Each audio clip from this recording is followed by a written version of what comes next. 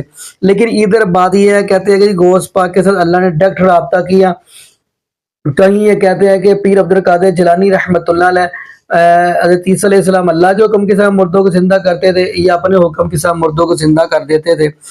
تو ناظرین یقین مانیے ہمیں اس چیز کا ہی دکھ ہوتا ہے کہ چھوڑ دیں یہ قصے کہانیاں، چھوڑ دیں یہ جو آپ قبروں کے مزاروں اور پوجا ان کی سارا کچھ چھوڑ کے ایک اللہ کے قرآن اور نبی پاک صلی اللہ علیہ وسلم کے فرمان کی طرف کیوں نہیں آتے؟ جب کہ ہمارے محبوب علیہ السلام نے ہمارے پاس یہی تو دو چیزیں چھوڑی ہیں، قرآن، نبی پاک صلی اللہ علیہ وسلم کا فرمان، جبکہ صحابہ بھی ان دونوں کے اوپر ہی عمل کرتے رہے ہیں۔ کہ آیا کہ کوئی صحابی ایسا آپ دکھائیں جس نے قرآن پاک اور نبی پاک صلی اللہ علیہ وسلم کا فرمان چھوڑ کر معاذ اللہ کسی اور کے یعنی کہ بات کو تسلیم کیا ہو؟ اب جیسا کہ حدیث ہے مشکات کے اندر، حضرت عمر ابن خطاب رضی اللہ تعالی عنہ یہ تورات کے اوراق پڑھ رہے تھے، تو نبی پاک صلی اللہ علیہ وسلم کی نظر پڑ گئی۔ نبی پاک صلی اللہ علیہ وسلم کا چہرہ غصے سے سرخ ہے۔ حضرت ابو بکر صدیق رضی اللہ عنہ فرما رہے ہیں، پیارے عمر، نبی پاک صلی اللہ علیہ وسلم کا چہرہ دیکھو، نبی پاک صلی اللہ علیہ وسلم کا چہرہ دیکھیں آپ۔ تو جب حضرت عمر فاروق رضی اللہ عنہ نے دیکھا تو فوراً کیا فرمایا؟ فرمایا رضیت باللہ ربا وبالاسلام دینا وبمحمد النبی، یعنی میں اپنے رب کو رب مان کر راضی ہو گیا، میں نبی پاک صلی اللہ علیہ وسلم کو اپنا نبی مان کر راضی ہو گیا، اور دین اسلام کو اپنا دین اسلام مان کر راضی ہو گیا۔ تو خیر ناظرین، پھر نبی پاک صلی اللہ علیہ وسلم فرمانے لگے، اے میرے پیارے عمر، اے میرے پیارے صحابی، آپ تورات کے اوراق پڑھ رہے تھے، اگر تورات والا نبی بھی آ جاتا، اب وہ نبی بن کے نہیں آتا بلکہ وہ میرا امتی ہی بن کے آتا۔ تو ناظرین حیرانگی والی بات یہ ہے کہ قرآن اور حدیث چھوڑ کے اور یہ بزرگوں کے قصے کہانیاں، قرآن ممبروں پہ لوگوں کو قرآن سنائے، نبی پاک صلی اللہ علیہ وسلم کا فرمان سنائے۔ یہاں پہ ناظرین ہم دعا ہی کرتے ہیں اللہ پاک ایسے لوگوں کو سمجھ عطا فرما دے، اور دوسرے نمبر پہ اللہ پاک ہمیں نبی پاک صلی اللہ علیہ وسلم کی شریعت کے مطابق زندگی گزارنے کی توفیق دے، اور اللہ پاک ہمیں 5 وقت کا پکا اور سچا نمازی بنا دے۔ جتنے بھی بے اولاد جوڑے ہیں اللہ پاک سب کو نیک نورینہ صحت تندرستی والی ایمان والی لمبی زندگی والی اولاد عطا فرما دے۔ جزاکم اللہ خیرہ، احسن الجزاء۔ السلام علیکم ورحمۃ اللہ وبرکاتہ۔